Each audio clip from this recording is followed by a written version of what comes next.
नमस्कार, मेरा नाम ज्ञानेश्वर है और आप देख रहे हैं लाइव सिटीज।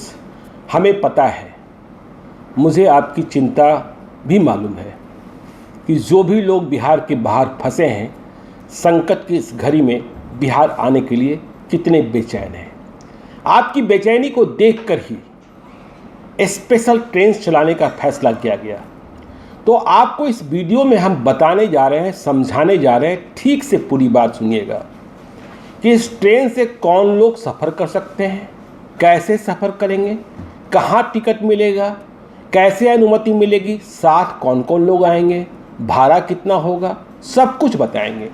धैर्य बनाए रखिए और यदि अब तक आपने हमारे YouTube चैनल को सब्सक्राइब नहीं किया है तो सब्सक्राइब कर लीजिएगा, क्योंकि आपके लिए ही हम इस प्रकार के वीडियो लगातार बना रहे हैं इस संकट की घड़ी में भी।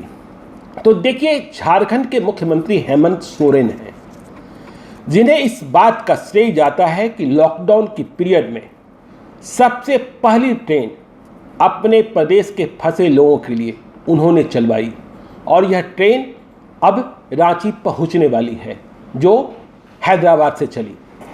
तो हेमंत सोरेन ने अब से कुछ देर पहले एक ट्वीट किया।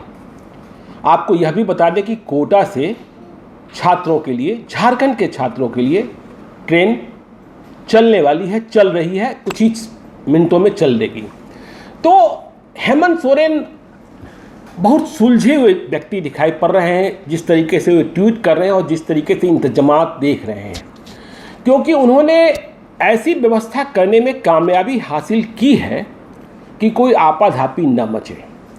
तो उन्होंने ट्वीट कर यह भी बताया, मैंने पहले ही कहा कि आप सभी बेचैन होंगे और आपको लग रहा होगा कि कोई टिकट की खिड़की खुल गई रेलवे की, जहां आप जाएंगे ट्रेन की टिकट हासिल कर लेंगे। ऐसा नहीं है, इसलिए आपाधापी नहीं मचानी है, व्यवस्था बनी है। भारत सरकार ने व्यवस्था 2 दिनों पहले ही बनाई थी, जब यह तय हुआ था कि बसों से इंटर स्टेट ट्रांसपोर्ट की अनुमति दी जाएगी। उसी व्यवस्था को बहाल रखा गया है। तो हम आपको बताने ये जा रहे हैं कि आप इस ट्रेन में, जो भी ट्रेन शेड्यूल होगी बिहार आने के लिए, चाहे वो मुंबई से हो, चाहे वो केरला से हो, चाहे कर्नाटका से हो, चाहे जम्मू कश्मीर से हो, चाहे पंजाब से हो, चाहे दिल्ली से हो, चाहे हरियाणा से हो, आप कैसे उस ट्रेन में सवार होंगे।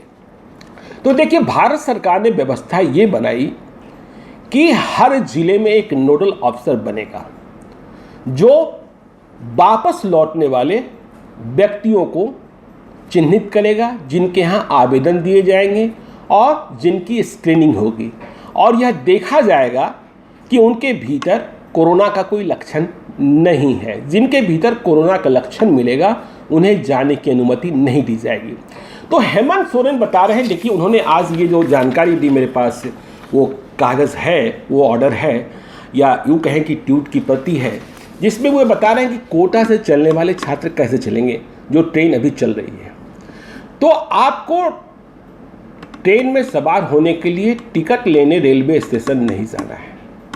आपको जिला, जहाँ भी आप जहाँ हैं, चाहे देश के किसी भी हिस्से में हैं, वहाँ के जिला नियंत्रण कक्ष से संपर्क में रहना है। लाइव सिटीज भी देखते रहिए, क्योंकि हम बिहार की हर बात करते हैं, और मीडिया की खबरों पर ध्यान रखिए कि कौन सी ट्रेन कहाँ से चलने वाली है। तो आपको यदि बिहार वापस होना है, झारखंड वापस होना है, तो जो नोडल अफसर बनाए गए हैं, प्राय सभी जिलों में जिलाधिकारियों को बनाया गया है, जिन्हें डिस्ट्रिक्ट मजिस्ट्रेट्स कहते हैं, डीएम कहते हैं। तो उनके यहाँ आपको अपनी अर्जी लगानी है कि हमें वापस जाना है, यहाँ जाना है, कहाँ जाना है बताना है। तो आपने अर्जी लगा दी, और जब अर्जी लग गई तो आपका नंबर लग गया। देखिए, हम फिर से करें, कोई टिकट की खिड़की नहीं खुलने जा रही है रेलवे की, जहाँ आप टिकट लेने के लिए पहुँच जाएंगे। कोई रिजर्वेशन काउंटर नहीं खुलने जा रहा है। हेमंत सोरेन ने बहुत साफ साफ समझाया है। तो डीएम साहब के यहाँ आपकी अर्जी लग गई, आपकी अर्जी लग गई, आपके साथ जो लोग हैं उनकी अर्जी लग गई, सबको अपनी आईडी बतानी है। तो आपने अर्जी लगा दी। अब ट्रेन की व्यवस्था हुई कि ये तय हुआ कि ये ट्रेन पटना के लिए कल यहाँ से खुलेगी, जहाँ से भी खुले, चाहे वो बंगलोर हो, चाहे दिल्ली हो, चाहे जो भी हो। तो डीएम साहब के यहाँ से, जहाँ आपने अर्जी लगाई है, आपके मोबाइल पर एक मैसेज आएगा, जिसमें आपका नाम, आपके साथ यदि आपके अभिभावक हैं या आपके बच्चे हैं, उनका नाम अंकित होगा। और ये जो मैसेज आएगा, यही मैसेज जो है आपको ट्रेन में सवार कराएगा। यदि यह मैसेज आपके पास नहीं पहुंचा है तो मान लीजिए कि आपके पास टिकट अभी नहीं है ट्रेन में सवारी करने के लिए, आपको अभी और इंतज़ार करना होगा। जिलाधिकारी इस व्यवस्था को सुनिश्चित करेंगे कि जितनी क्षमता है ट्रेन की, उतने ही लोगों के पास मैसेजेस जाएं। इसलिए देखिए, क्यूज लग सकते हैं, बारी बारी में लोग भेजे जा सकते हैं। कई ट्रेनें चलानी पड़ सकती है, कई 100 ट्रेनें चलानी पड़ सकती है, 1000 से अधिक ट्रेनें चलानी पड़ सकती है, और कोई घालमेल नहीं चलेगा। मैसेज सीधा आएगा। यदि मैसेज किसी दूसरे के पास गया और वह मैसेज फॉरवर्डेड होकर के आपके पास आया, तो यह टिकट अनुमान्य नहीं होगा, वैलिड नहीं होगा। ट्रेन में सवारी करने के लिए आपके मैसेज आपके मोबाइल में डीएम ऑफिस से या जो भी नोडल अफसर बहाल किए गए हैं, उनका मैसेज आया होना चाहिए। अब यदि मैसेज आपके पास आ गया तो आप समय से रेलवे स्टेशन पहुंचेंगे। वहां आपकी फिर से स्क्रीनिंग होगी। आपको मास्क पहने रहना है, आपकी स्क्रीनिंग होगी, आपका चेकअप होगा, आपका बुखार मापा जाएगा, आपसे लक्षण पूछे जाएंगे, सर्दी तो नहीं है, खांसी तो नहीं है, बुखार तो नहीं है, सीढ़ी चढ़ने में परेशानी तो नहीं होती है, तो ये सब सारी चीज़ें आपसे पूछी जाएगी। और इसके बाद अब आप पूछेंगे कौन सी सीट अलॉट होगी। देखिए, सीटों की क्षमता कम की गई है क्योंकि सोशल डिस्टेंसिंग बहाल रखनी है। तो स्पष्ट है हेमंत सोरेन के ट्वीट से कि जो व्यवस्था है उसमें है फर्स्ट कम फर्स्ट सर्व, मतलब लोग जैसे जैसे आते जाएंगे उन्हें सीट मिलती जाएगी। प्राय यही होगा कि डीएम उतने ही लोगों के पास मैसेज भेजेंगे जितनी क्षमता होगी।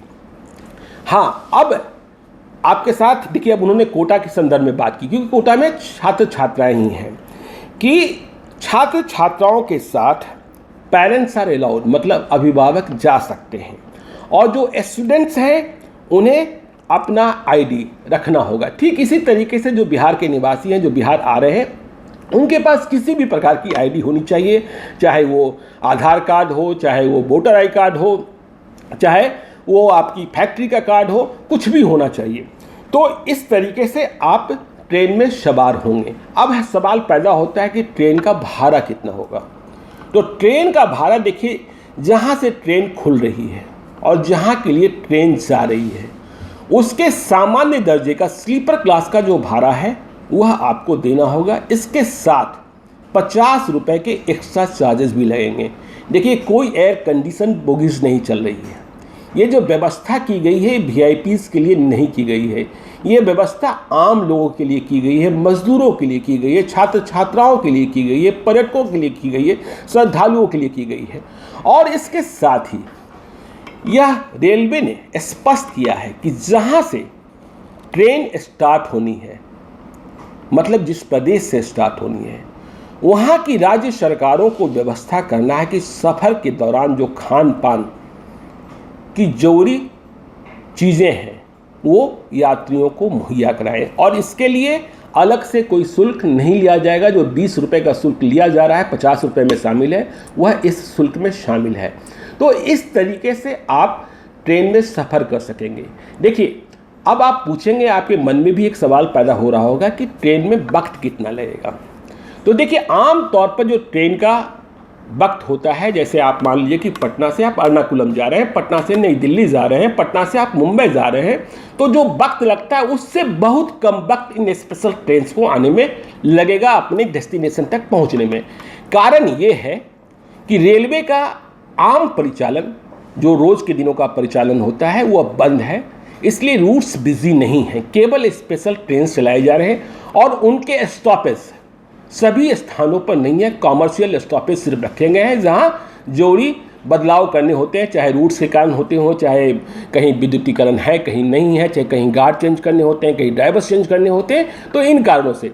तो इसलिए यदि वक्त कहीं 20 घंटे का लगता हो तो संभव यह भी है कि ट्रेन आपको 12 घंटे में पहुंचा दे, 14 घंटे में पहुंचा दे, 16 घंटे में पहुंचा दे। तो आप मेरी बातों को ठीक से आप समझे होंगे, तो आप समझ सकते हैं कि आपाधापी नहीं करनी है। और व्यवस्था ये जिस तरीके से बनाई गई है कि आपको नोडल ऑफिसर के यहाँ सबसे पहले अर्जी देनी है कि आपको जाना है। और आपको जाना, फिर एक भारतीय होने के नाते एक बात आपको और हम बताना चाहते हैं कि जब आप सफ़र कीजिए तो आपके पास सामान कम से कम हो, बहुत अधिक सामान लेकर न चल दें। फिर आप जब आखिर में पटना पहुँचें या दानापुर पहुँचें तो पटना और दानापुर में बिहार सरकार के अधिकारी आपको मिलेंगे, बिहार सरकार की बसें आपको मिलेगी। बिहार में जैसे ही आप आएंगे, पटना में आप जैसे ही उतरेंगे या दानापुर में उतरेंगे, आपकी फिर से स्क्रीनिंग होगी। देखा जाएगा कि आपके भीतर कोई कोरोना का लक्षण तो नहीं है, आपको तेज बुखार तो नहीं है, सर्दी तो नहीं है, जुकाम तो नहीं है। इसके बाद आपके डेस्टिनेशन जो आपका ब्लॉक होगा आपके डिस्ट्रिक्ट का, वहाँ तक ले जाने के लिए बिहार राज्य पथ परिवहन निगम की बसें तैनात होगी, साथ में अधिकारी जाएंगे, पुलिस के एस्कॉर्ट जाएगी, बीच में उतरने की अनुमति बिल्कुल नहीं होगी। और वापसी में उन बसों से ड्राइवर्स आम पैसेंजर्स को ला भी नहीं सकेंगे।